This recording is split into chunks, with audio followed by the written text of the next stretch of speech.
Okay. So we're looking at these opening prayers with the idea of visualizing the steps of the preparatory practices, that guided meditation, preparing the mind for meditation. So the first prayer, taking refuge in generating bodhicitta. I take refuge until I'm enlightened in the Buddhas, the Dharma, and the Sangha. So this is where you're visualizing in front of you your guru in the aspect of Shakyamuni Buddha, radiating light in all directions as bright as the sun, and you're surrounded by all of these sentient beings, countless sentient beings. So this is when you say, I take refuge until I'm enlightened in the Buddhas, the Dharma, and Sangha. This is what you would be visualizing. This is what you would be feeling. And your guru in the aspect of Shakyamuni Buddha embodies the Buddha, Dharma, and Sangha. So you don't have to do all of these separate little visualizations of the Sangha and the Dharma and all things. Just do it with the one visualization of your guru in the aspect of Shakyamuni Buddha. Radiating light as bright as the sun in all directions, and you are surrounded by countless sentient beings. Then we go to the next part of this prayer. Through the positive potential I create by listening to teachings and the other paramitas, may I attain Buddhahood for the sake of all sentient beings. Now, the essential point here in this visualization is the other paramitas. These are the path of the Bodhisattva is what the paramitas are. They're called the six perfections. As you get further along in the path, you realize there are actually 10, but now we'll stay with 6. And this is the path of the Bodhisattva. Bodhisattva is somebody who develops bodhicitta in their mind stream and is taking the path all the way to enlightenment for the benefit of sentient beings. So this is what's being saying here. Through the positive potential I create by not just listening to teachings, but practicing these perfections. And they are generosity, ethical discipline, patience, enthusiastic effort, meditative concentration, and wisdom realizing emptiness. These are qualities that we want to actually perfect. This is going to take a while. And we want to be developing this in our meditation. And when we say these prayers, we want to be reinforcing this in our mind stream. So you're visualizing you're there with the Guru Buddha in front of you, surrounded by sentient beings, and you're generating this idea that I want to practice these perfections. I want to complete these perfections so that I can help all sentient beings attain enlightenment. So that's the last thing. May I attain Buddhahood for the sake of all sentient beings. So as you're saying this prayer, and you would say it 3 times, then you visualize, after you say, I want to practice the path of the 6 perfections. I want to become a bodhisattva. I want to be on this path. Then you visualize, as you're saying this prayer, that a duplicate of the Guru Buddha comes to your crown, comes inside of you, and transforms you into the Buddha that you have the potential to be. This is all happening while you say this prayer 3 times. And when you become, so you imagine that you're the Buddha you have the potential to be, and then countless Buddhas emanate from you, and sort of like in a chain reaction, you help others that you have very close karmic relations to become enlightened, and those people then in their turn help others to become enlightened. So eventually the whole scene, you and all the sentient beings surrounded you, are now in an enlightened form in a pure land, and you see the achievement of Buddhahood for all sentient beings. All of this takes place in this first generating refuge in bodhicitta prayer. This is the way you can do it quickly. Like if you're in the car and you've memorized these prayers, you can get the feeling, you can get the visualization as you're saying the lines. So then this next one, the 4 immeasurable thoughts, is the part of the preparatory practice visualization, where you say, well, I'm just imagining this. This hasn't really happened. And what is the reason that it hasn't happened? It's because we're all looking at things from our own side, from the side of our ego. We're not reaching out and seeing that we're all interconnected, all interdependent, and that the happiness of others is going to mean the happiness of me. I mean, it's all connected. So this is where these 4 immeasurable thoughts come in. May all sentient beings have happiness and the causes of happiness. May all sentient beings be free from suffering and the causes of suffering, and so on. And as you're saying this, you're visualizing that you're in front of the Guru Buddha still, and you're saying this. You're making this kind of aspiration, this intention, this prayer. So it's really firming up your aspiration for bodhicitta, your intention to be on this path of the bodhisattva, and you're doing this in the presence of your guru as you're saying these four immeasurable thoughts. So then all this visualization all sort of comes back into you of the all enlightened beings. It comes back into you, and the Guru Buddha then comes back, gets smaller and smaller, and enters through the front of your forehead. And you and the Guru Buddha, the consciousness, the awareness, I should say, just the pure awareness of your guru and of you become joined like they're one. So there's no conceptual thought here. It's not like, oh, my guru's thoughts are mixing with my thoughts. That's not what we're talking about.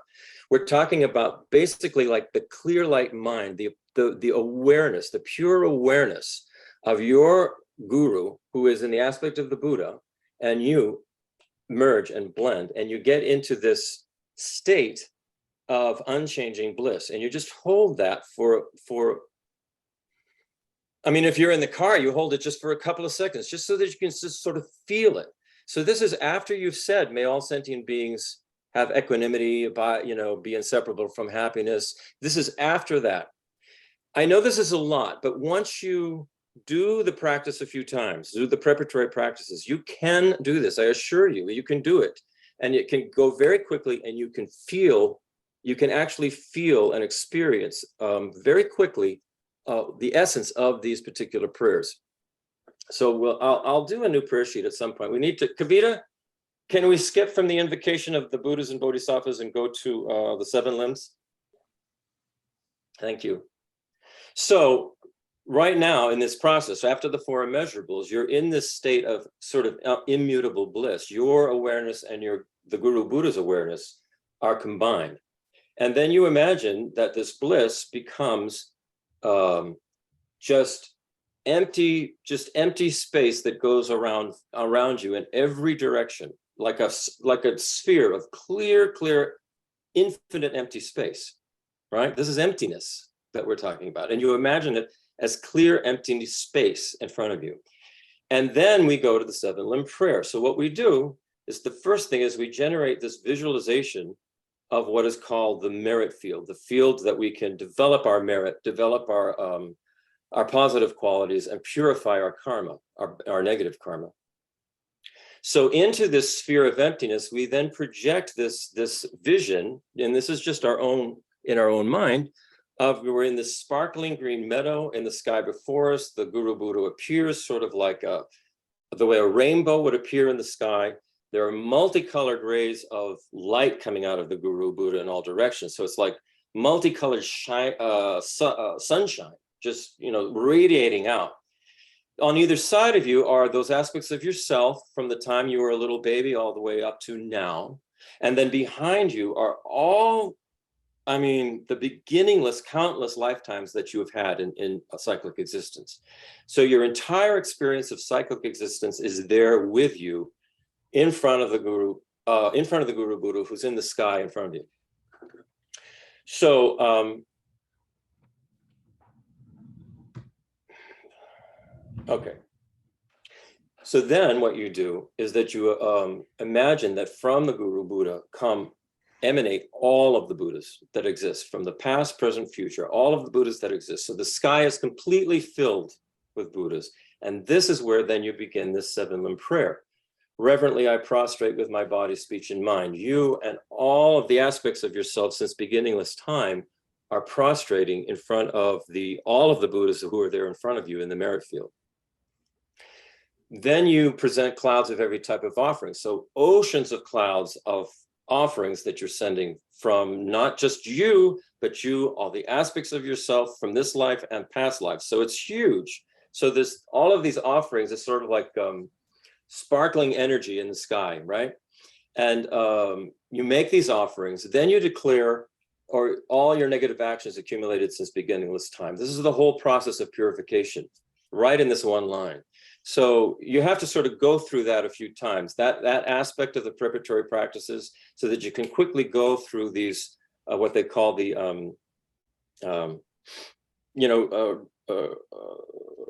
the 4 R's: regret, I'm just going to reliance. say that if you're in a hurry, Yeah.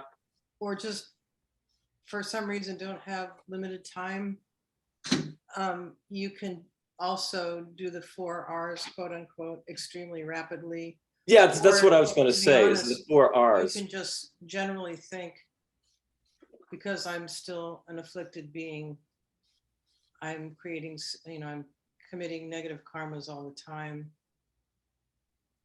I want them to be purified.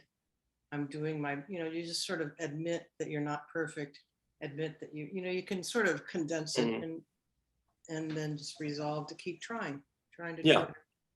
If you go through that section on the confession section of the 7 limb prayer in the preparatory practices, you can quickly go regret, reliance, remedy, resolve, and get a feeling for what each of those are. That's why I'm saying it just takes putting in a little bit of time initially to the longer version, to where you can get to the point where you actually sort of feel it. You know you've done it, you can visualize it very quickly, and you can feel it. You can feel it in one line.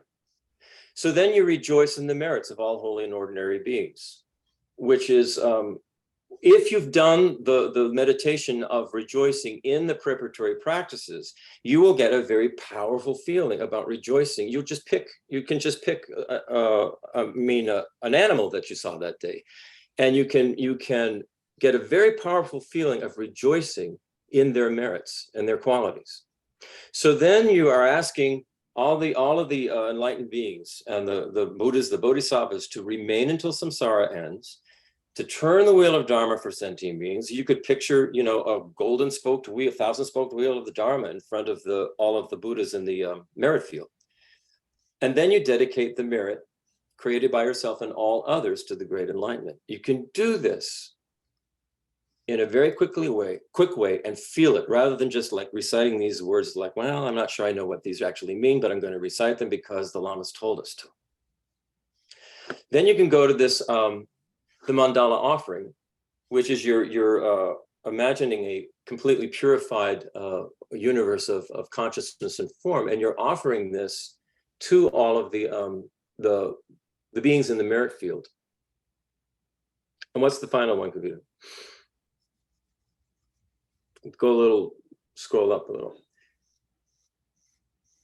Yeah, they don't really go, this doesn't really cover all of that. Maybe I should do a sort of a quick version of the preparatory practices that include these. So after the mandala offering, then there are further things that you do with the guru. You make petitions to the guru. All of the Buddhas come into the guru, and all of the aspects of this life and your previous lives come and absorb back into you. And it's just you and your guru there. And you're making petitions to the guru. And then the guru enters in through your crown, comes down to a lotus at your heart, and you hold your guru in your heart. You hold all of these teachings in your heart. You hold all of this intention to become enlightened for the benefit of sentient beings. You hold all of it in your heart, and then you go on to the particular Lam Rim meditation that we would be doing. And I'm printing out sheets, and I'm going to be including them. Like I'll include today's tomorrow in a printout and send it out via email, so that we would have all of these in order. And they wouldn't take, more than, if you were just to read them in the morning after doing those quick prayers and visualizing the preparatory practices, it probably wouldn't take more than 10 minutes. And then you could just sort of sit and maybe do a breath exercise, or visualize the Guru Buddha in front of you as you're breathing in and out, something like that. Just the point is, we've got to start practicing somehow, some way, however small, even if it's 5 minutes. If we can do something on a daily basis, we can begin to sort of create the habit and the propensity to practice. And that by doing that, that will grow, we'll continue with it, we'll find ways to do it in places that we normally don't think of. Like I do it all the time when I'm in the car, going back and forth to, you know, clean our Airbnb rentals. This is, I mean, now all I have to do is see the car and I start going through these prayers and stuff. It's become so ingrained like that. So that's what we That's why want to try and do. Find a way that we can practice every day, you know. So when Christopher is nearing death, we're going to put him in the car. Put me near the car. Requested to be put Lay in the me car. out in the gray Honda. So Christopher, in Korea, I see you have some stark Buddhist colors on the walls now. So Yes, that's they are. exciting. Those are Buddhist Oh, colors. yeah, Those we are are. definitely, Yeah, we're it's talking hard. about But these I wanted colors. I wanted to ask, I think last week, maybe the week before, I can't remember, when we were discussing some of these preliminary practices, and you know there's is there a place, a need, a requirement? I'm not sure what the right word is for, you know, the Bodhisattva vows and reciting the practices of the Bodhisattva. I know that, you know, obviously I guess if you haven't taken these vows, you shouldn't recite them, but you know, I do a lot of these preparatory prayers every day and practices, and I do more. I do the Heart Sutra and the Vajrasattva mantra and all this kind of stuff. But the thing I have not been doing is the, you know, bodhicitta and bodhisattva mantras. And You can, I mean, Kavita, you can think sort of of get rid of these the as prayer now. ingredients for the rest, you know, a recipe for your practice. And especially because you have, you know, some direct guidance from Geshe Nima in particular, and maybe others, Geshe Sopa, no, Lama Pasang, but so when you're at the begin, you know, I think you you can either split things up into different times of day, or in the preliminary practices, when you're taking refuge in generating bodhicitta, well, if you wanted to include extending the bodhicitta aspect to include the bodhisattva material, that would be a place you could do it. But I think in the long run, I mean, they have these traditional formats, but in the long run, you'll find the best way to incorporate the things that you and your teacher have, you know, suggested to be daily practices. So strictly speaking, and if you have a copy of Liberation in the Palm of Your Hand or access to one, and if not, you know, you can get it at Amazon. Liberation in the Palm of Your Hand is a main source for Christopher's work on this, but Pabanka Rinpoche, in each part of this preliminary practice, he goes into some explanation of all the extra bells and whistles and practices you could add in. I mean, because it can get very extensive. So given that you have that time, Brian, well, I don't have that. I know time. that's not really, look, I have know a- that's not really a direct answer, but there's two ways. This is why understanding the structure of the path overall is helpful. If you think of the overarching trajectory that we are all on our work towards becoming Buddhas, we're all like in training to become Buddhas. And so we've been given this wonderful little 3-part synopsis of renunciation, bodhicitta, and wisdom. And so in a general sense, if you look at the 6 preparatory practices, it's really emphasizing renunciation and bodhicitta. I mean, the third piece, the wisdom piece, is when you get to the meditation on whatever the topic is. But so, I mean, I think keeping in mind the general structure of of the curriculum that the Gelugpas have given, Lama Tsongkhapa has laid out, either you think of, okay, how do I fit those three aspects of the path into my daily practice routine? Or you could take, another tact and, or you could just split up your day, but don't forget, and it's key. I mean, that they always say that setting your motivation is the most important thing. And so those bodhisattva vows and all that, are essentially you're making a commitment and setting your motivation for the day to behave in a manner that's in accordance with what a bodhisattva would do. So, I'm rambling on a bit, but I think Christopher's particular gift is that he can parse out the method and the format that has been laid out. And, it's extremely important to be aware of that. And then, I think maybe I have more of a tendency to try to be realistic of how to fit everything in, but that's just a long response. This is not my sort of feelings that are coming up is in response to your question, because I think we all are struggling with that in some way, Brian. We all have been given other practices and we're all trying to figure out how to keep consistent in a manner that will ultimately build our capacity to be bodhisattva, to be Buddhas. Anyway. What I would say I'm gonna about just your add one little thought is that, or aid thought overall that I'd like to share with you all, because it's really quite meaningful to me, is for all these many years, I've understood that I was following the Buddhist path and I wanted to follow Buddhism and I liked the monks and I believed it and I thought it was a valid path. But it's really only been very recently that I have accepted that I am on a training to actually be a Buddha.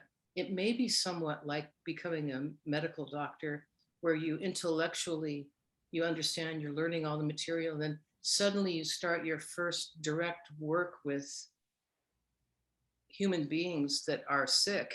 And like suddenly I imagine there's this moment that becoming a doctor is not theoretical. It's like, oh shit, this is for real. I'm now directly affecting somebody's health and well-being. So it's kind of like that. I think we go through a phase where, and if that motivation to become a Buddha is humble, pure, based on renunciation primarily, really, because the bodhicitta will come naturally. I think all these, we'll be able to sort out how to make our day meaningful with respect to the practices and our just day-to-day practice of living life in a manner that's supporting our path to Buddhahood. Okay, I'm going to shut up now. I promise. Goodbye. I don't know, Brian, but what it sounded like to me, what you were saying is that if you haven't yet taken bodhisattva vows, say from Geshe Nima, is it okay to say these kinds of vows in like a preparatory practice? Is that what you were saying? Well, Kavita mentioned something in passing a week or two ago at the last session. I can't remember if it's a week or two ago, but where I got the impression that the bodhisattva and bodhicitta vows were important to focus on. And so I just don't include that in my daily practice. So I do, always review the three principal aspects of the path. I do the 4 R's, I do the 6 perfections, I do the prayers that we would normally do, dedication to merit, Vajrasattva mantra. So I do all those things on a daily basis. I just didn't know if I was missing something. When I talked to Geshe Nimi, he says, listen, you're still pretty, you're a neophyte at this. Slow down. Don't worry about, doing all these things. And so, okay, I'm probably doing more than he thinks I should to begin with, but that's just who I am, in some strange way. So it was more of a question that I remembered something Kavita said a week or two ago, it triggered it in my mind when we were going over the prayers and the preparatory practices. And for example, I know Tracy does, recite your bodhicitta vows every morning, and I don't. And, and I assumed it was because I haven't really taken those vows. And so till I take it, maybe I shouldn't worry about it. I'm not, I mean, I'm still committed to them in principle, but I don't know. Did you, Yeah, it's important. Go ahead. You, just out of curiosity, did you not, when Geshe Nima gave the Bodhisattva vows, were you attending at that time? He did that in the teepee. Yeah, no, I was there. So you've taken the Bodhisattva vows. So yeah, you've taken the Bodhisattva. So that was. Well, no, I haven't even taken my refuge vows. I mean, again, technically, you guys have done all this stuff. I just sit there and watch, so I observe. But, I've yet to be given my, formally given the refuge vows or Bodhicitta vows by Geshe Nima.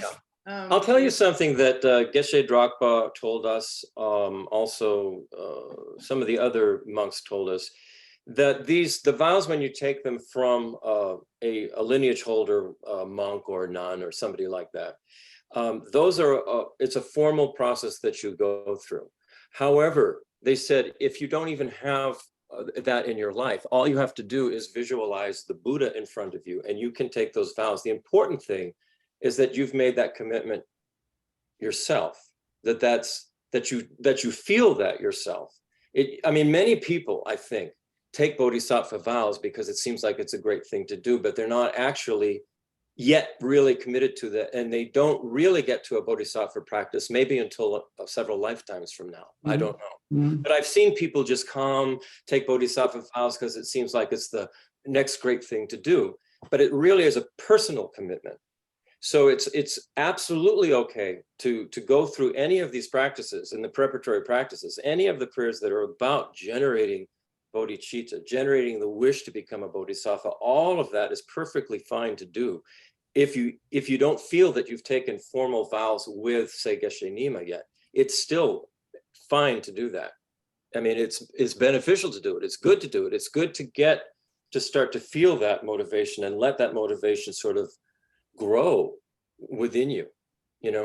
I would actually encourage you to not put aside anything that has to do with bodhicitta or bodhisattva vows simply because you haven't taken a formal vow yet, or in your mind you haven't, but to really it's all actually in our mind, which is why Geshe Dragpa said you can visualize the Buddha in front of you and take your vows and renew your vows and all of that kind of thing if you don't have somebody there, a qualified spiritual master there. All right, well, that's helpful. I guess helpful, Christopher. So I guess I have a booklet of my prayers that I do every morning, and I do them sometimes before I get to work out. So I take 30 minutes, and that's the time slot I have to get through most of these visualization prayers, etc., before I get on with the rest of my day. So I have 20 minutes.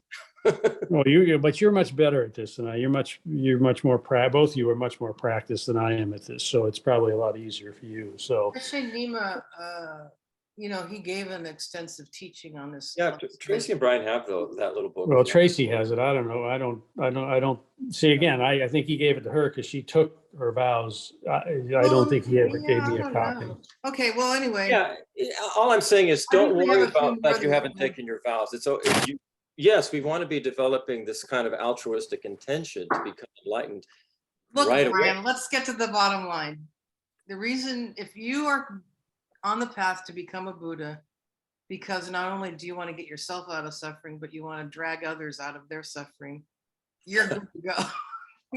I think it's more like for strictly selfish reasons, then you have some work to do.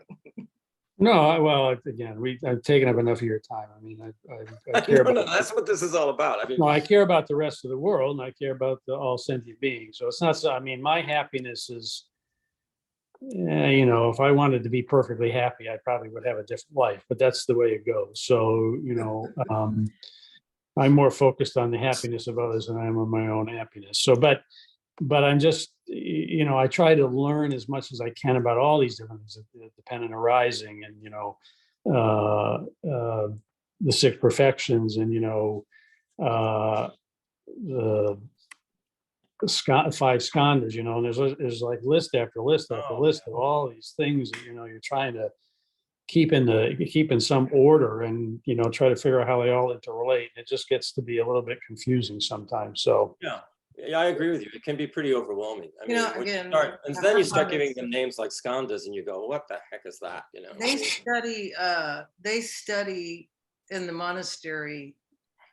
They call it collected topics is their first, and so they go into all the nuts and bolts. When we take on Buddhism, we're getting thrown in the higher teachings along with things like the five aggregates, or all thrown in together with practices.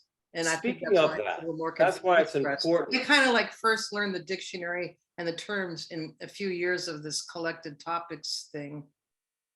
That's why the Lam Rim is so valuable and important, because in the Lam Rim, what we're doing today, all of these are laid out in a very sequential way. And you're able to know where they fit within the three scopes, like we talked last time. And you understand how it fits into the path, and it becomes much more clear. And especially as you begin to familiarize yourself with the various Lam Rim meditation topics, you can see how everything fits together. And it gets less and less confusing. That's why the Lam Rim is such a valuable tool, and why we're doing it in preparation for Geshe Nima coming. We probably will not get through the entire Lam Rim. We'll probably keep going after he's gone. So what is the book, Christopher, that Govita the was book talking that about? one of them, there are a couple of books. There are several things that I used when I put together the preparatory practices, but this is a big one. Liberation in the Palm of Your Hand by Pabanka Rinpoche. Okay. Tons and tons of detail in here, which is why I felt like it needed a lot of that detail. Wasn't going to be helpful for a Western student who just wanted to get right to the essence of what was being said. So that's basically kind of what I did. I took out a lot of the extraneous. Hold that up again. So Pabanka Rinpoche was the teacher of Trajang Rinpoche, and who was the teacher of His Holiness the Dalai Lama? Who was the teacher of? Who was the teacher of Geshe Drapa? So there, it's really and Geshe Nima. It's used a lot. It was the first book that we studied with Geshe Drapa and Lama Pasang, because it goes through in detail of the Lam Rim, but it also elaborates, as I was mentioning earlier, when you're about, when to put in additional practices, it elaborates on, what you can add here and there, but it's really, for some, it's a real resource. I know several people who are rereading it right now.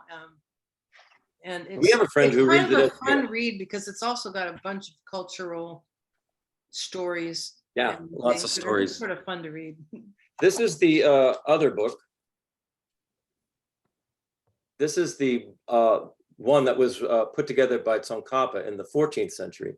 Pabanka Rinpoche was the early 20th century. This is actually, I would say this one is more concise in a way than Pabanka Rinpoche's. So this is probably on your altar. The one that Christopher is holding up now, I thought I saw it in your home, Brian Herman. Could be. You've got a lot of books here. But it was on your altar, I think. Well, I'll have to look. Anyway, I'll have to look. Okay, so speaking of the Lam Rim,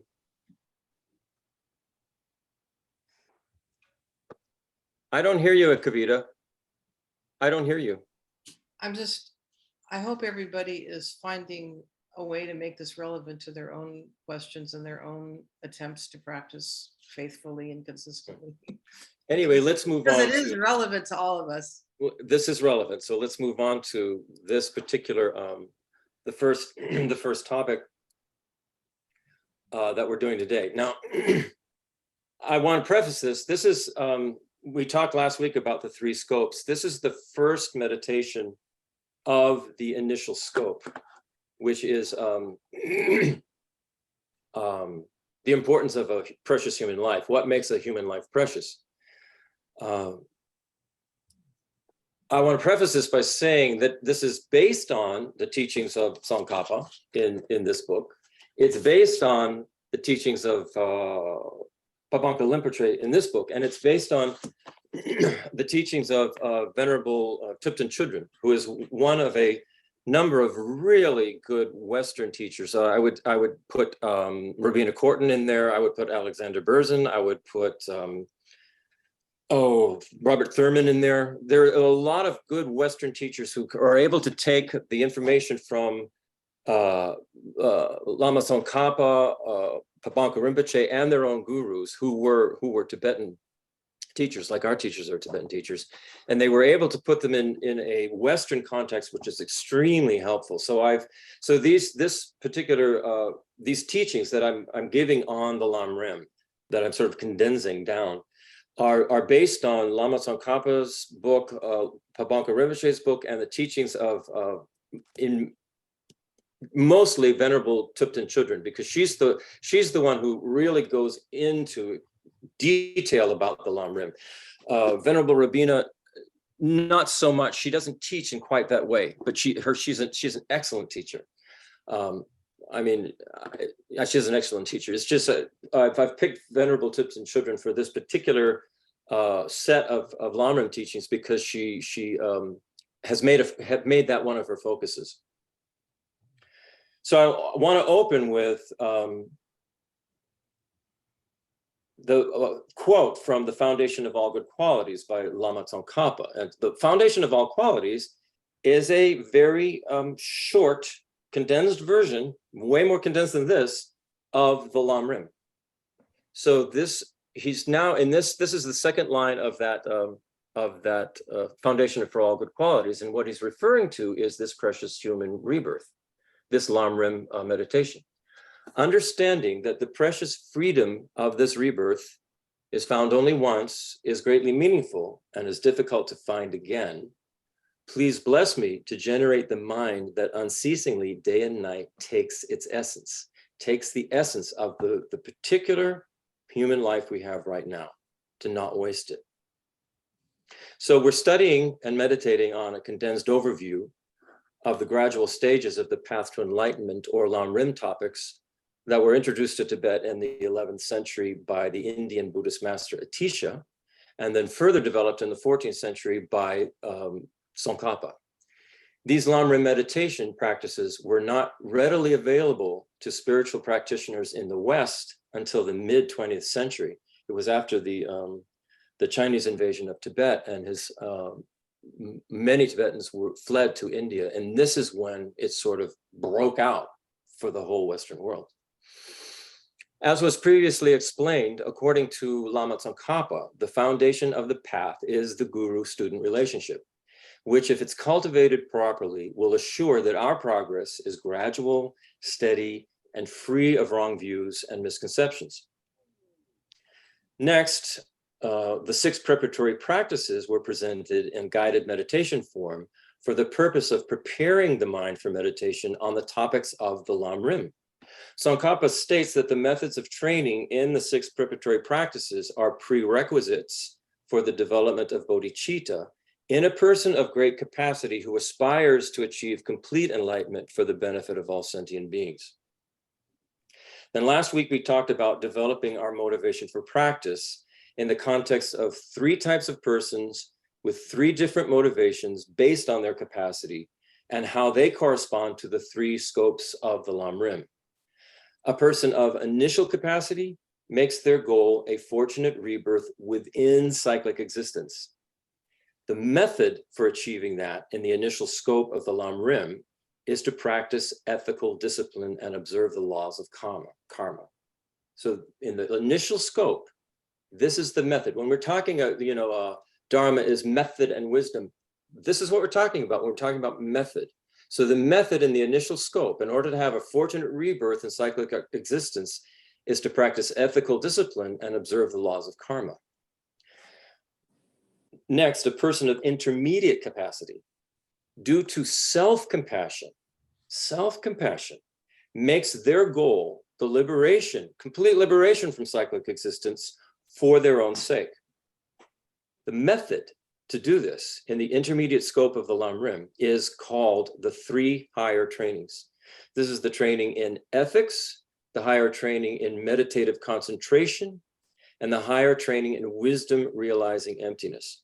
So again, ethics is there still, but added to it now is this meditation part and realizing emptiness, the wisdom realizing emptiness. This is huge. This is the second scope. In the second scope, when it is completed, we have realized, we've had a direct realization of emptiness. Yeah. Robina clarifies that self-compassion is what renunciation is about. Absolutely. Absolutely. I Yeah. want to mention that because it sounds we can impose on the word renunciation.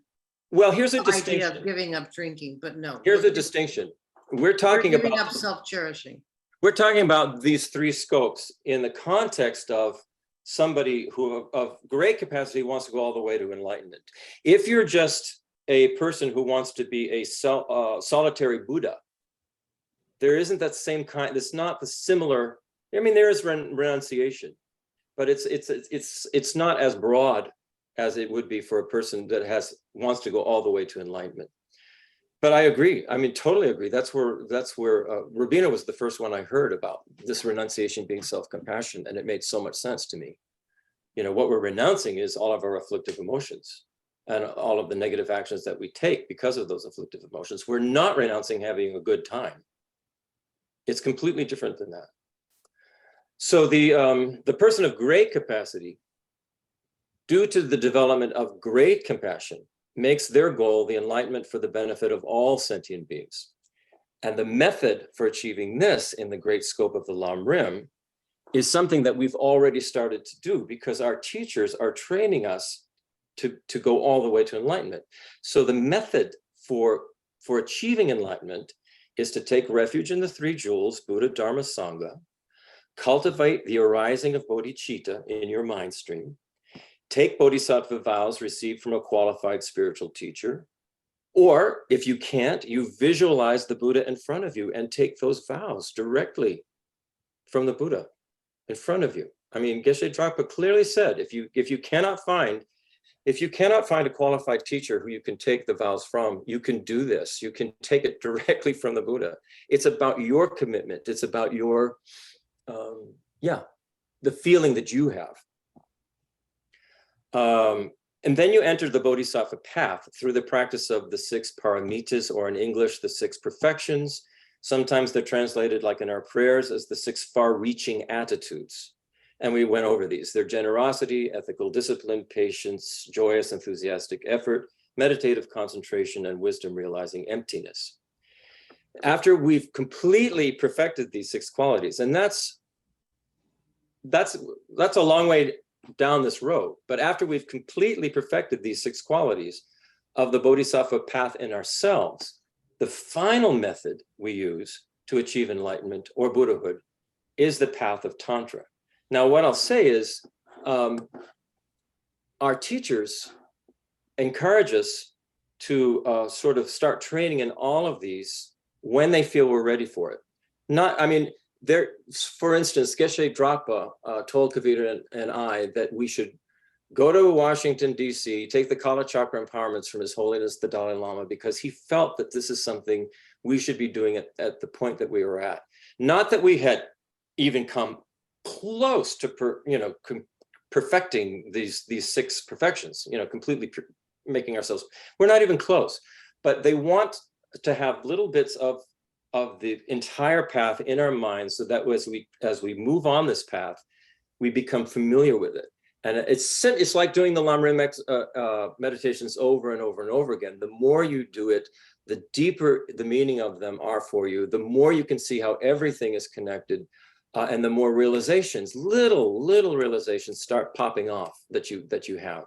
So So the point I'm making is that there may be a time where for some of us, Geshe Nima says, now I want you to, study Tantra. I'm going to start teaching you about Tantra. That doesn't mean that we have perfected the 6 perfections or are even close. It means that they're trying to get all of this going in our minds to prepare us for the journey that we have ahead of us.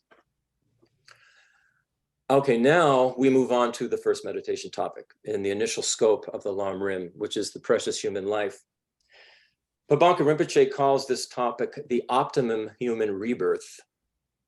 And Lama Tsongkhapa uses the title, A Human Life of Leisure and Opportunity. Starting with this topic, the stages are presented through which our guru will lead us, or will lead the disciple who properly relies on the guru, as we previously explained. So what makes a human life precious? Just like other human beings in this world, our lives are a mixture of joys, sorrows, and challenges. What makes an ordinary human existence a precious one? This first meditation topic of the initial scope is designed to shake us out of a deeply ingrained tendency we have to just take our current situation for granted. It wakes us up to the incredible opportunity we have right here and right now for positive transformation. As Pabanka Rinpoche says, we find nothing wrong with having our mouths open all the time, indulging in idle chatter and gossip. That's because we aren't thinking about the great benefits and the rarity of this precious human life. Thinking about these things is a strong stimulus for us to practice Dharma. First of all, we have to recognize what a precious human life is, then talk about its purpose, what it can be used for, how it can be meaningful, and then check and see whether it is a rare opportunity or whether or not it's easy to come by again. The standard way that this topic is taught is 2 main things are talked about. One is called the 8 freedoms, and the second is called the 10 endowments. The 8 freedoms are the 8 states that we are free from being. And the 10 endowments are 10 qualities that we have to look and see if we have. As we go through these today, we should think about them in terms of our own life and see if we have all 18 of these or not. We won't go through all 18 today. We'll do the 8 freedoms, and next week we'll do the 10 endowments. It's a little bit much to do in one session.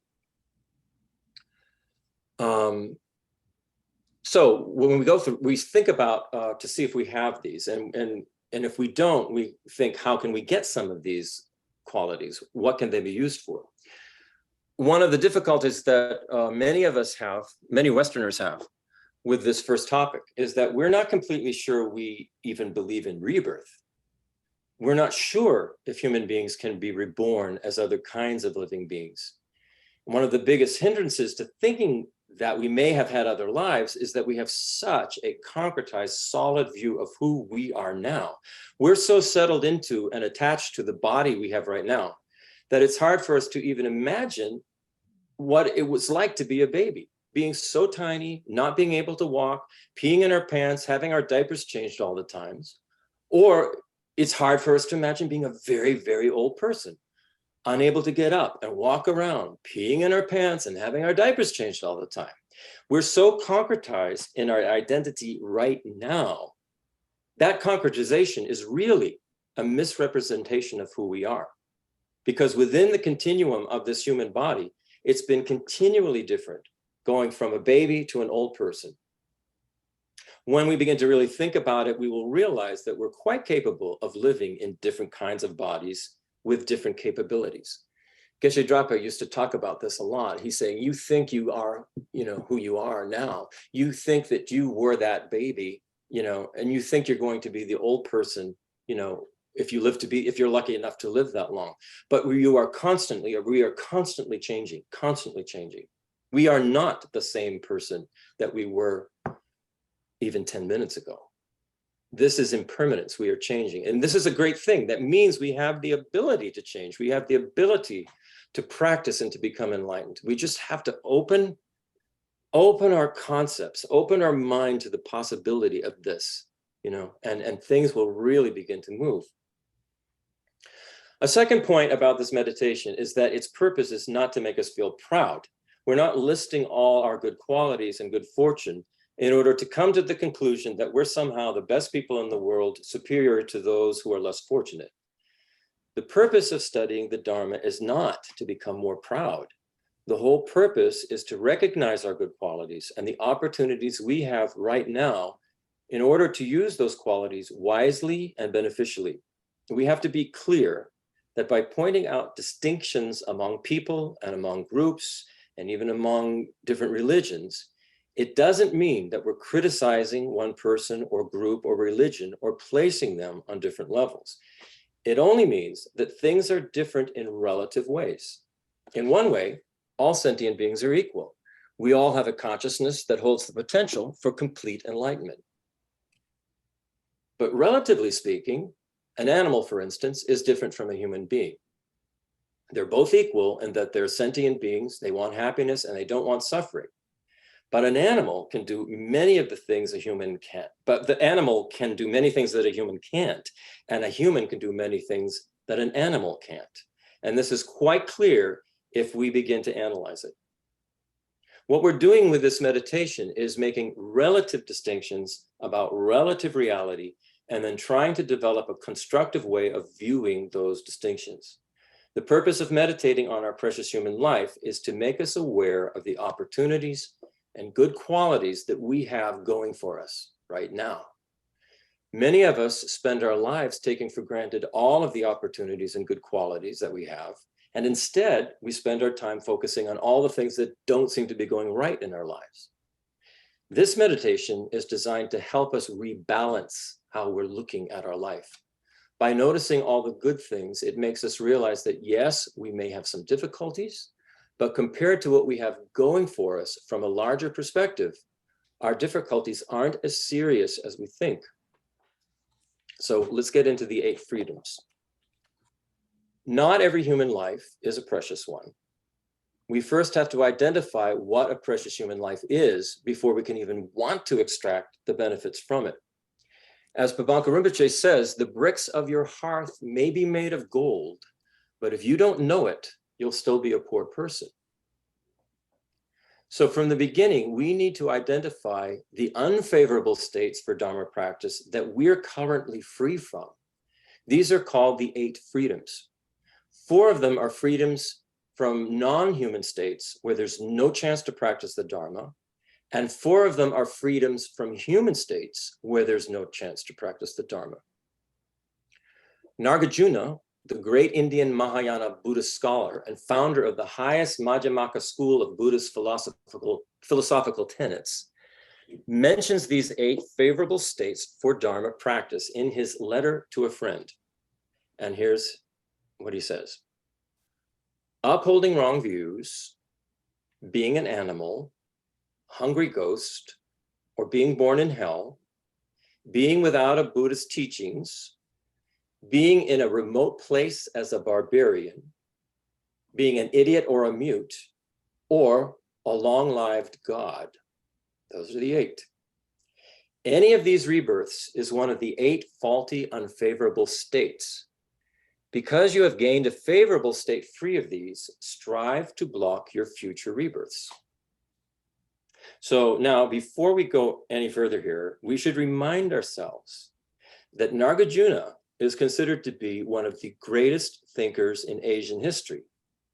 His exposition of the Buddha's most profound teachings on emptiness is unparalleled to this day. It's pored over and studied by Buddhist and non-Buddhist scholars alike. So before we automatically go to our knee-jerk reactions of, hey, wait a minute, yes, I may have access to the teachings of a Buddha, but I don't believe in hell. I don't believe in long-lived gods. I don't believe in ghosts. What's a hungry ghost? I love animals. What's wrong with being an animal?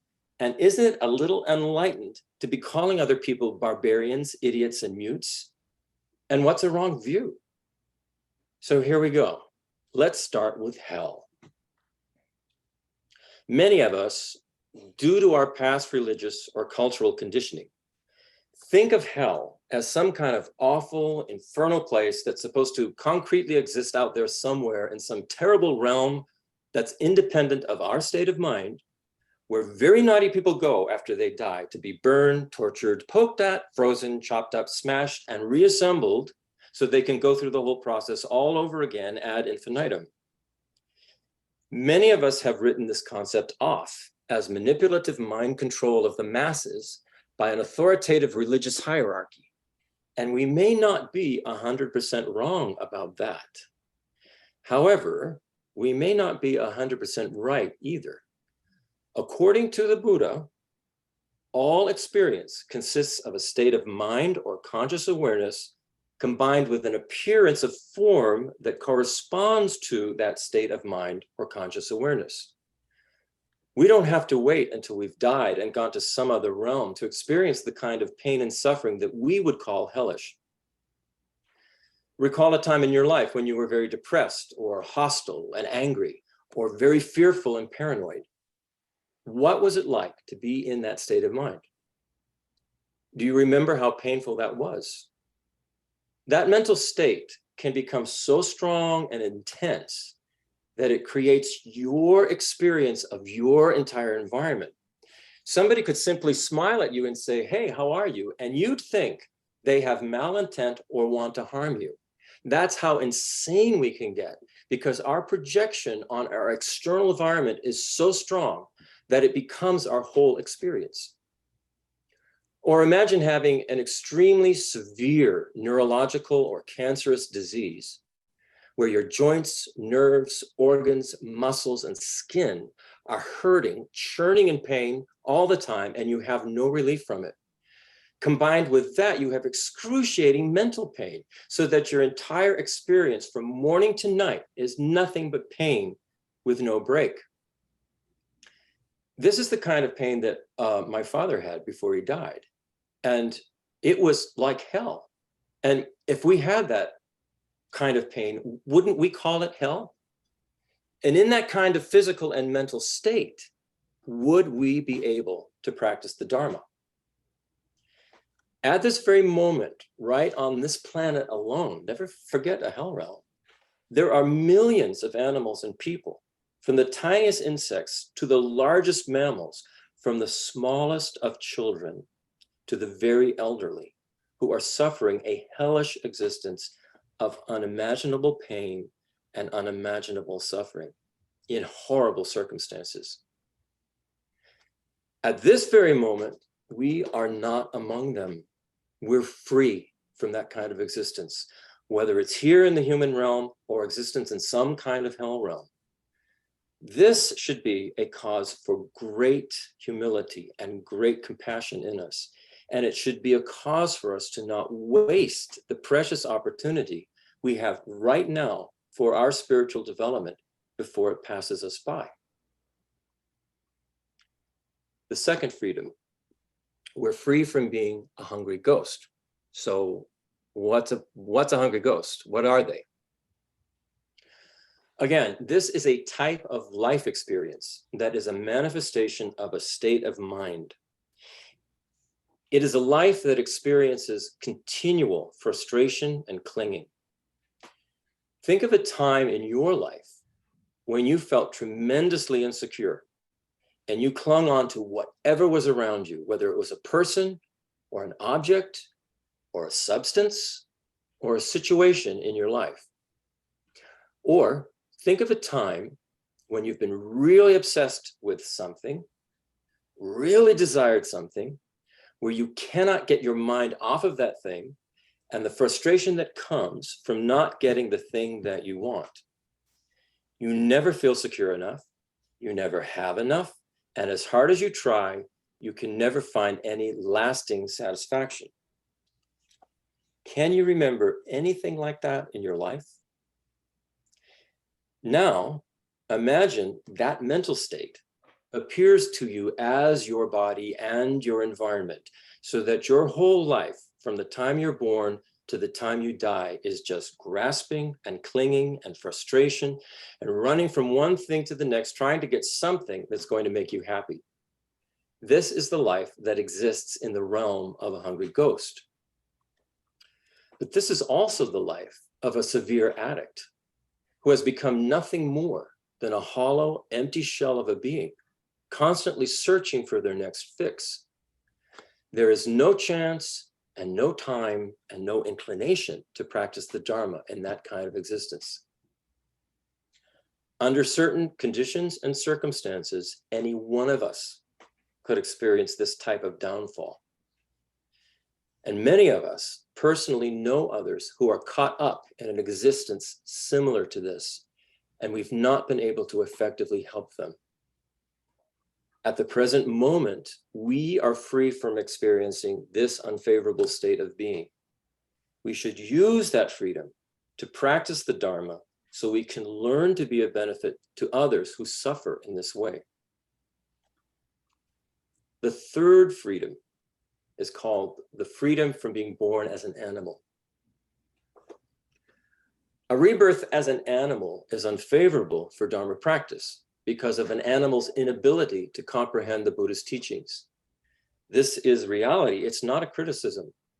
We all love our dogs and cats and chickens and fish, but they can't understand a word of Dharma. There's a difference between the physical and mental states of an animal and a human being. Animals' instincts are phenomenal. I mean, I look at the chickens and I just cannot believe they come out knowing what they know how to do, or a cat, or a dog, or a fox. I mean, or a bird. The instincts are incredible. We don't really have those kind of instincts. But an animal's cognitive ability is much more limited than a human's. It's very difficult to engage in any kind of spiritual practice as an animal, or to observe the law of cause and effect and make preparations for future lives and purify your past lives' karma. We can do that as a human. Once we shift our attention from the pampered realm of the animals who are our pets, and we begin to observe the life of an animal in the wild, we can see just how difficult an animal's life can be. They are constantly in danger of being attacked and eaten alive by predators, constantly searching for food and water, having to find shelter, dealing with the extremes of weather, battling disease, being poisoned, or being hunted and killed. Most farmed animals are raised in factory farms and killed in a slaughterhouse, which is very fearful and disturbing, I'm sure, to them. The vast majority of animals in the world only experience their particular forms of suffering and their particular forms of respite from suffering. Except in rare cases, it's very difficult for an animal to generate enough positive karma to be reborn into a higher level of existence where they can engage in a spiritual path and practice the Dharma. Though many of us love animals and we have a sense of closeness to them and compassion for their suffering, as humans, we are currently free from the state of actually being an animal with no chance to practice the Dharma. We shouldn't take this for granted. The opportunity to meet with the Buddha's teachings and to practice them may not always be available to us. Now is the time to take advantage of such a rare opportunity. One thing I will say about animals is that many of the teachers, I know, like Lama Zopa Rinpoche, Geshe Dragpa, they would touch animals, pet them. They would say prayers and mantras into their ear. It's just a way of creating some kind of connection so that that animal would have the possibility of, they would burn out the karma for being an animal and then pick up somewhere in the next life with the karma they had to be reborn as a human. So there are things we can do with wild animals and with our pets. We can do those kinds of things to sort of help them create a propensity in their mind stream where they could have a better rebirth. I used to say prayers to our cat Malka, who would sit on my chest every night and look at me. So I, rub her ears and say prayers to her and tell her I would be with her all the way until enlightenment. But I think it's creating a connection. Okay, the fourth freedom is called freedom from being a long-lived God or a celestial being. So this has to do with a couple of the realms that exist in cyclic existence. The fourth non-human state with no chance to practice the Dharma that we are presently free from is a so-called long-lived God or celestial being. Beings that are born in what are called the form and formless realms in cyclic existence. They've attained one of the greatest karmic results that one can achieve in cyclic existence. It's like being at the very top of a great Ferris wheel. Yet when beings are born in these realms, all they feel is, I have been reborn as a god. And then after many great eons, when they finally leave that rebirth, they feel, I am dying and I am leaving this rebirth as a god. The rest of the time, they're engrossed in such single-pointed concentration. That's how they got there in the first place. They're engrossed in such single-pointed concentration that they have inactive minds and mental processes. It's like being asleep. They waste their whole rebirth for eons in this utterly meaningless way. And then there's only one way for them to go when they've been at the top of this Ferris wheel. There's only one way to go. It's back down. The gods and the demigods in the lower realms have some great instincts for virtue. That's how they got there. But except for a few of them, they normally spend their whole time engrossed in pleasure, and so will receive no Dharma. In these realms, there's everything you possibly want in terms of whatever it is you like. It's there in abundance, and you just enjoy it all the time. Imagine what it would be like to be so pampered, so spoiled, that everything you want, you get. Imagine being completely filled with attachment to sense pleasures, and you get them. Would you practice the Dharma? This is the disadvantage of being born in a celestial realm. You go through enjoying and enjoying, and when you die, what happens?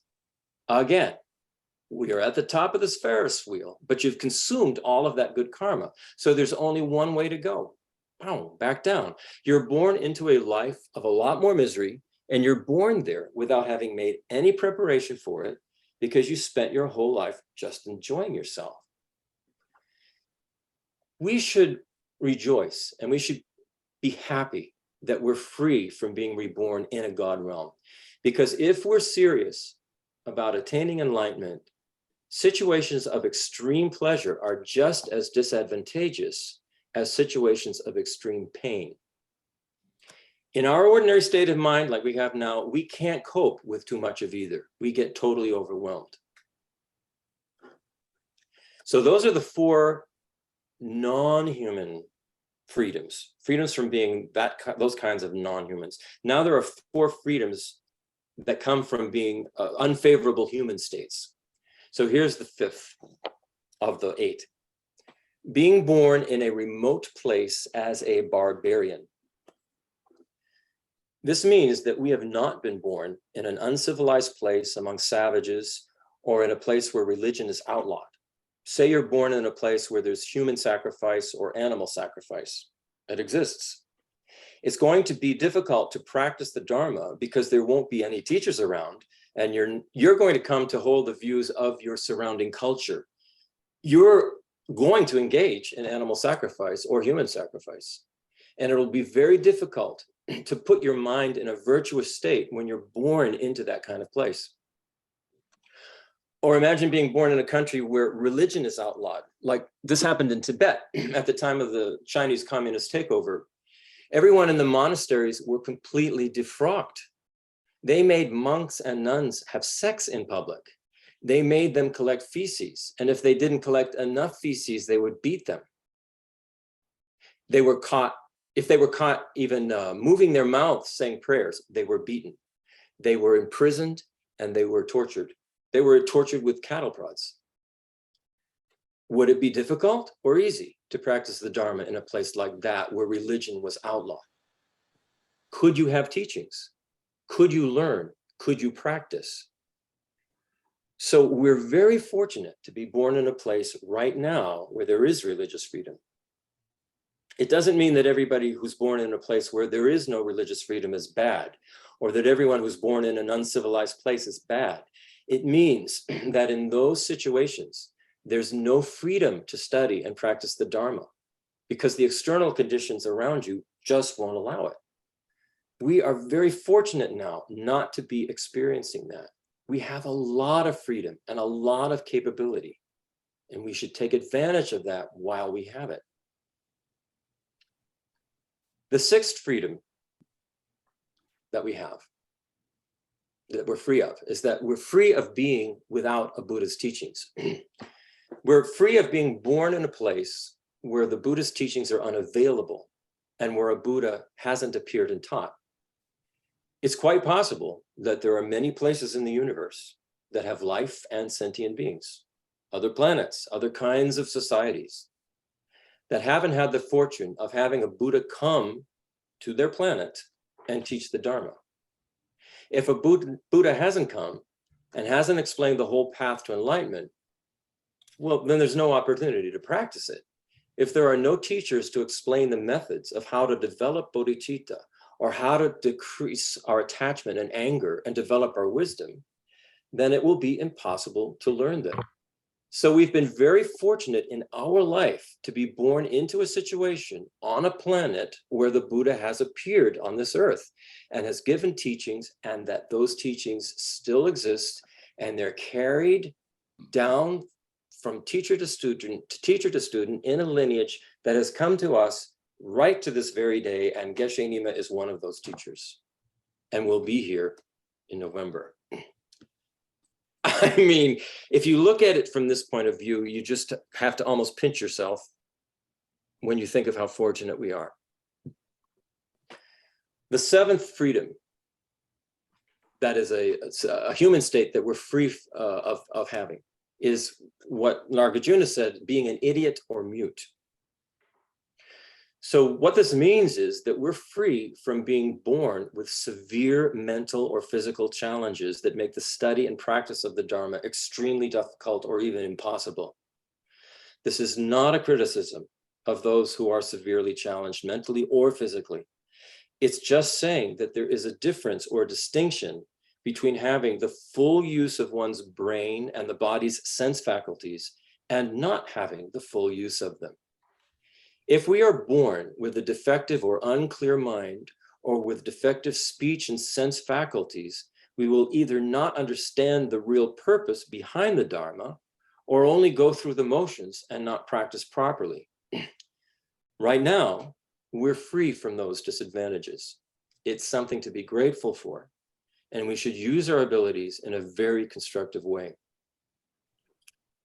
And the last of the eight, and after this we will stop. The last of the eight is we're free from upholding wrong views.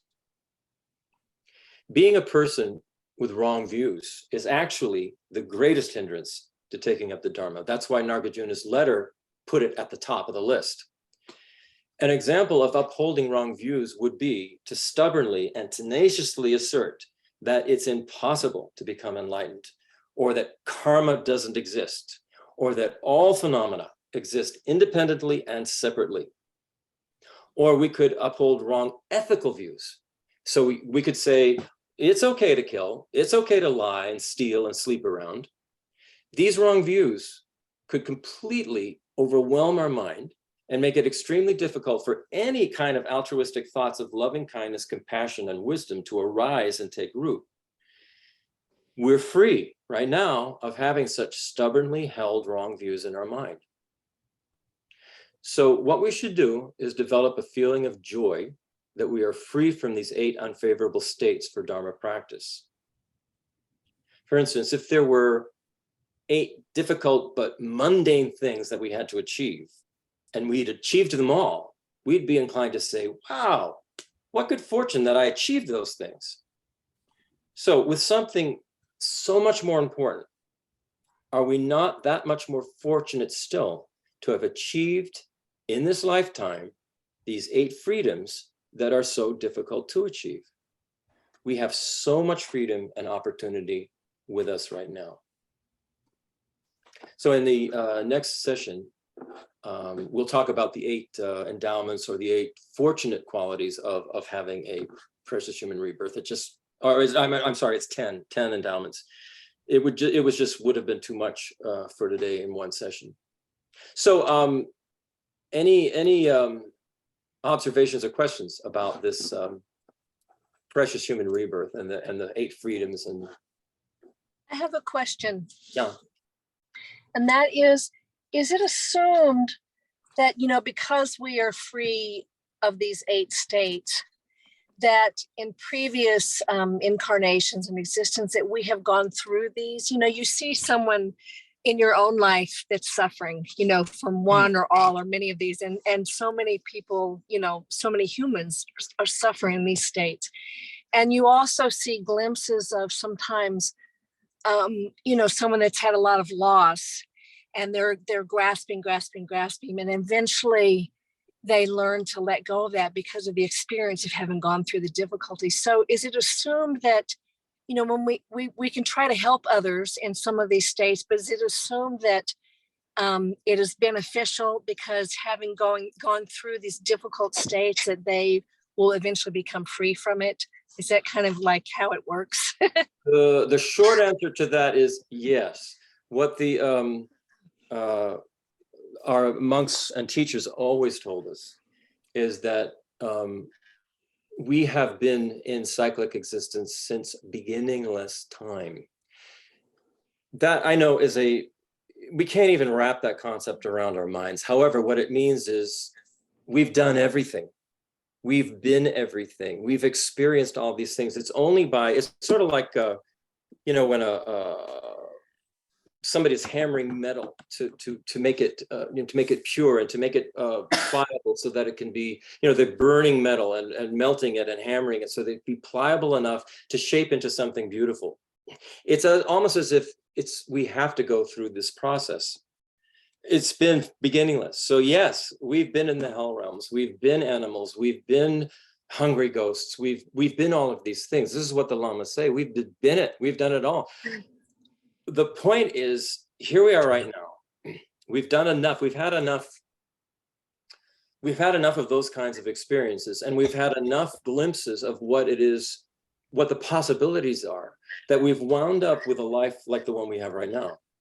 We still can experience enough suffering to know, this is not so great, but we have the opportunity to move forward, to practice the Dharma, to really work on it. Our biggest problem is our attachment, our afflictive emotions, our ignorance.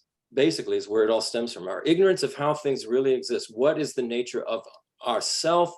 What's the nature of all phenomena? What's reality? So from that ignorance, we develop these afflictive attachments. And from those attachments, when our attachment doesn't get what it wants, all of these negative actions arise, our anger and our grasping and our lust and all of those things. We know this, we experience it, we know it. So we're in a really, really good situation because we can see clearly what our problem is. And there's somebody, the Buddha or our teachers, who's saying, here's the way out. Here's the path. Here's all you have to do. All you have to do is study this, then put it into practice, meditate on it, bring it into your daily life, and you will see those changes occur. And you will then, in a relatively quickly way, move on to enlightenment and then be able to help all others who are caught in this seemingly endless cycle. So yes, the assumption is, yes, we've been all of those things because the time is we've been here beginninglessly.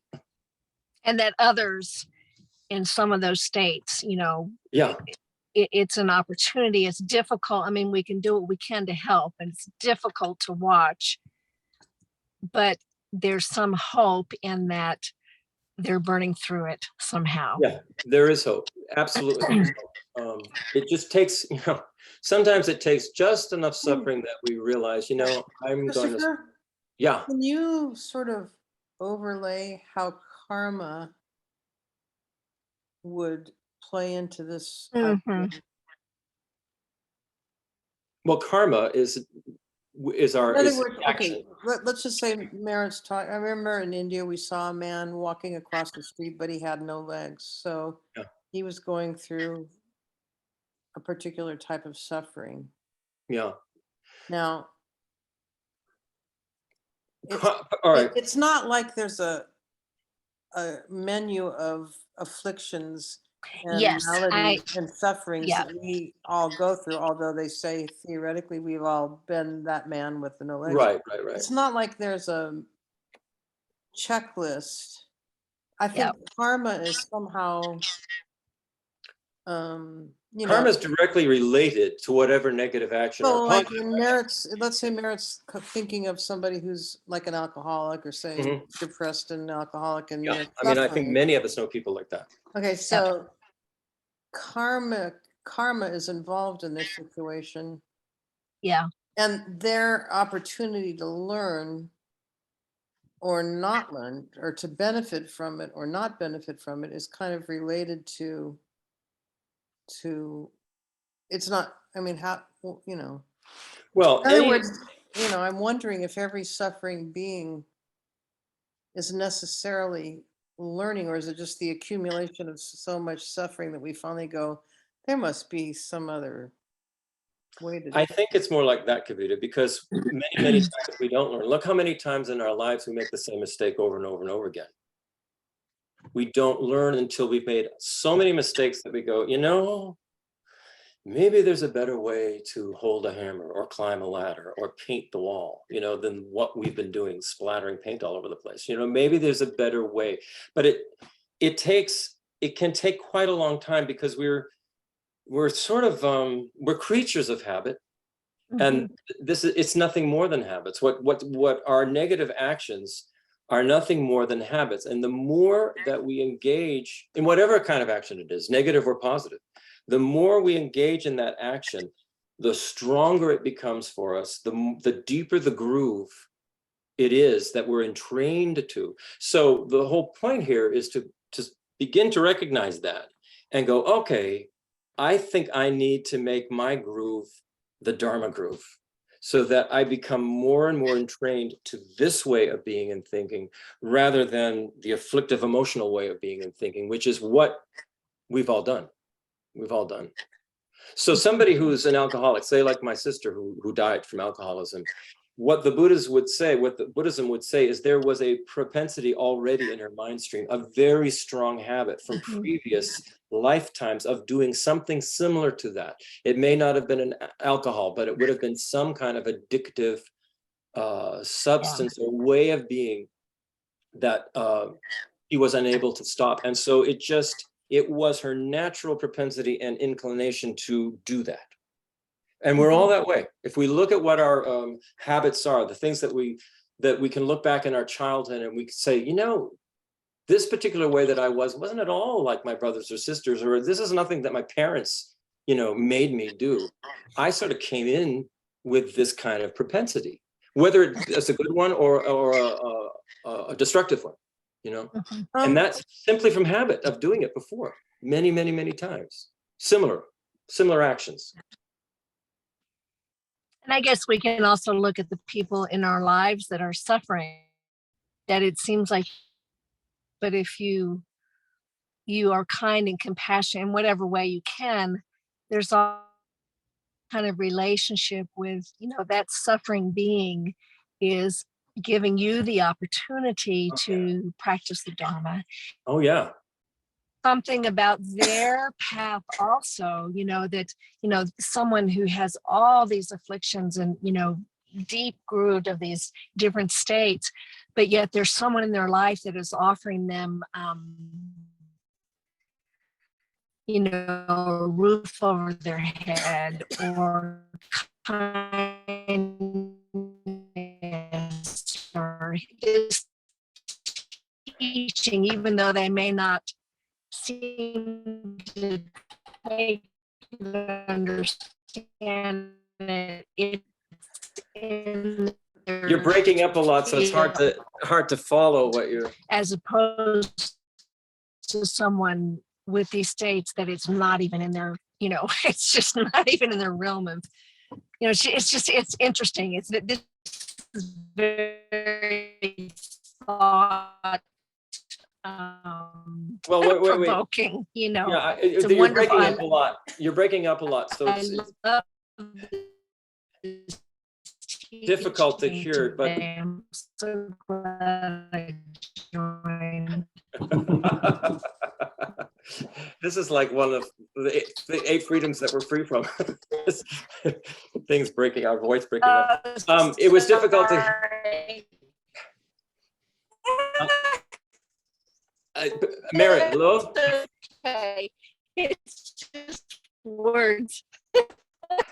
I think I couldn't really get the complete gist. Feeling is good. I'm grateful for the Cut. teachings today. Stop. It's Merit, Merit. stop.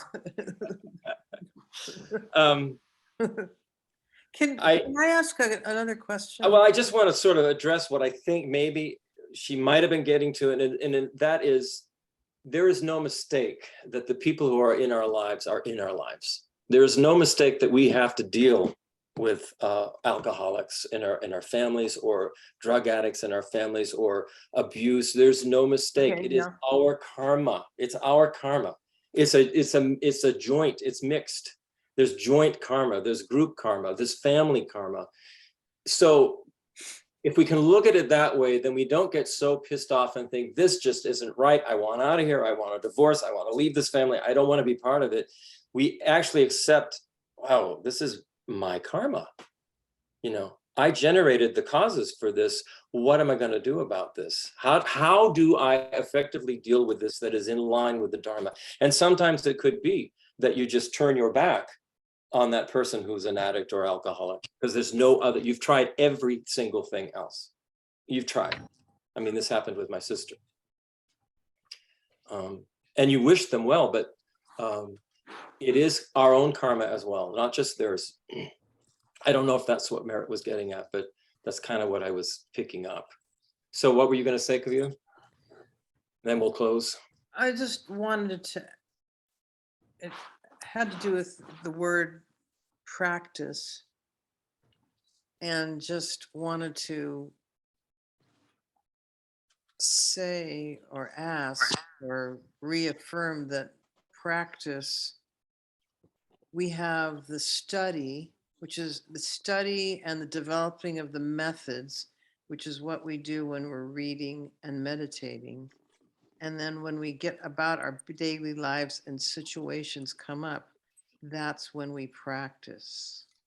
So in So- other words, practice is your whole life. It's when you stub your toe, you break a glass, a telemarketer bugs you. Mhm. Right, I get your Practice point. is when you're applying, because I think we Yeah, often I see what you're often saying. hear students say, I don't have enough time to practice, yet everything you're doing throughout the There are two types of practice. One is this practice, we call it meditation, but what meditation means is familiarization. We are familiarizing ourselves with a particular kind, it's a concept. We're familiarizing ourselves with that concept. We are starting to internalize it, make it habitual in how we think. This is what meditation we have to do. We have to take that time to familiarize ourselves with the Dharma concepts. And meditation is about familiarization. That's what Gom in Tibet means. It means familiarization. That's the word for meditation. Once we've familiarized that, then we've started to create a little groove in our mind, and we can take it out into our daily life. And yes, we will fail because we have such strong habits to react in such different ways than the Dharma to different kinds of situations. But because we've started to familiarize with that concept, we then start to try that concept out in these different situations, you know, rather than just saying, fuck you, you know, we say, thank you. You know, I mean, but that takes a lot. It takes a lot of familiarization, and it takes a lot of practicing, like trying it and failing and trying and failing and trying and having a little success and trying and having a little more success. It's a long haul, and that's fine. I mean, we have forever to do this. We shouldn't feel like, you know, in 7 years' time, I'm going to be enlightened. It could happen depending on how far along we've come in our previous lifetimes, but in most cases, that's not going to happen. And we should be satisfied with that we're just on the path and doing it. All right, let's, do you want to go to the final page of the prayers, Kavita? We have to figure out how to fix this, but.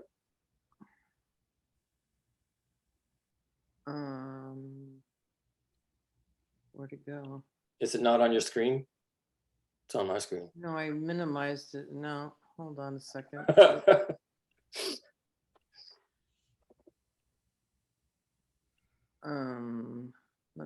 I need to get, sorry. Okay.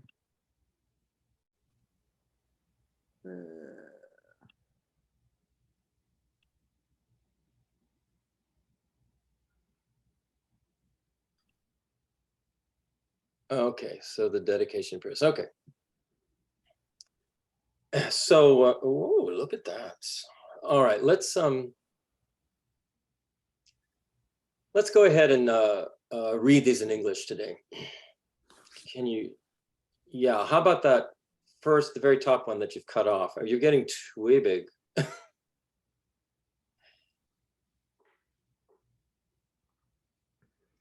Due to this merit, may we soon attain the enlightened state of a Buddha, that we may liberate all sentient beings from suffering. May the precious Bodhi mind, not yet born, arise and grow. May that born have no decline, but increase forevermore. May the view of emptiness, not yet born, arise and grow. May that born have no decline, but increase forevermore. In all my rebirths, may I never be separated from perfect spiritual masters and enjoy the magnificent Dharma, completing all the qualities of the stages and paths. This is the Lam Rim and the paths of the perfection. May I quickly achieve the state of Vajradhara, which is the sort of like a primordial Buddha. May anyone who merely sees or hears, remembers, touches, or talks to me be instantly freed from all suffering and abide in happiness forever. It is only from the kindness of my Guru that I have met the peerless teachings of the Buddha. Thus I dedicate all merit so that all beings in the future may be guided by kind and holy Gurus. It's a prayer for the long life of His Holiness. In the snowy mountain paradise, you're the source of all goodness and happiness. Powerful Tenzin Gyatso Chenrezig, may you stay until samsara ends. And then we can, we've kind of, yeah, we'll stop there. We'll stop there. Okay, all right, everybody, thank you. And we only went over just a little bit, 8 minutes. And hope to see you all again soon. Even sooner than next Sunday, if possible. Okay. Take care. Thank you. Thank you. Bye. So you're going to send that out.